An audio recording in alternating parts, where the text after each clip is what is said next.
À vous. Merci Monsieur le Président, Madame la Ministre. Ma question concerne la présence postale.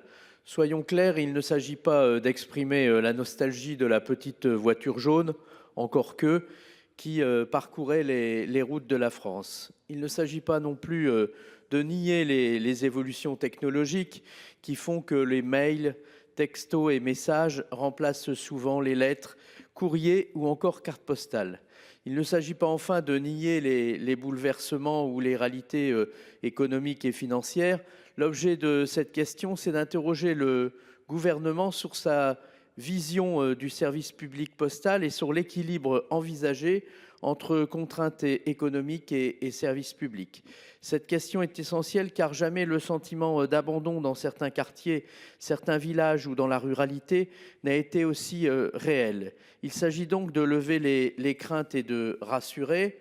Le risque de désertification rurale est une souffrance pour la France, il existe d'ailleurs, et je pense à certains territoires de mon département, les Flandres, le Valenciennois, le Douaisis, le Cambrésis, l'Avesnois ou encore certaines communes très éloignées de l'île.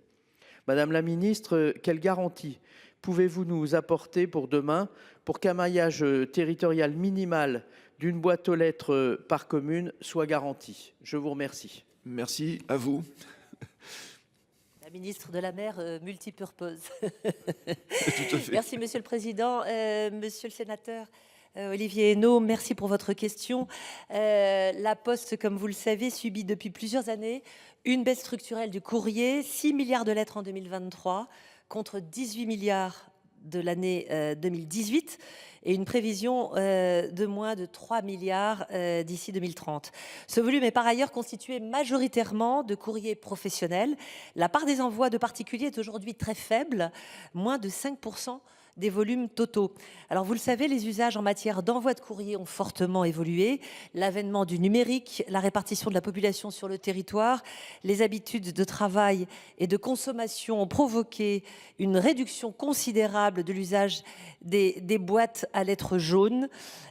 Sur le terrain, on constate en fait que certaines boîtes aux lettres ne reçoivent quasiment plus de courrier à expédier. Ces évolutions obligent donc la Poste à rationaliser les implantations des boîtes qui remontent aux années 60. Par ailleurs, la Poste doit réviser le parc de ces boîtes à lettres à mesure qu'elles vieillissent ou que des modifications de l'urbanisme et des aménagements routiers changent leur situation et rendent leur accès difficile ou même dangereux. Toutes ces évolutions invitent la Poste à faire progressivement évoluer le maillage des boîtes aux lettres jaunes. Cela n'est pas systématique et doit toujours s'appuyer sur un échange avec les élus, sur la base d'un diagnostic précis. La décision est donc prise en concertation avec le maire et un délai de prévenance d'1 mois est prévu avant le retrait effectif de la boîte.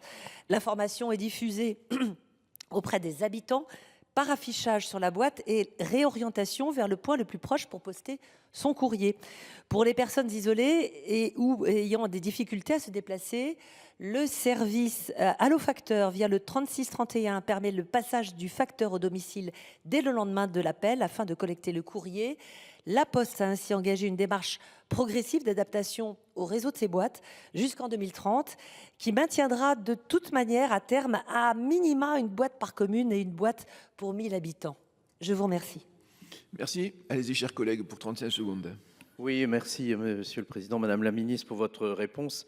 Encore une fois, il ne s'agit pas de nier les évolutions et la nécessité de rationaliser et puis aussi les questions de rentabilité, mais de sensibiliser le gouvernement à la question du service public parce que la désertification rurale dans notre pays, elle est une réalité et elle est aussi très coûteuse. Je vous remercie.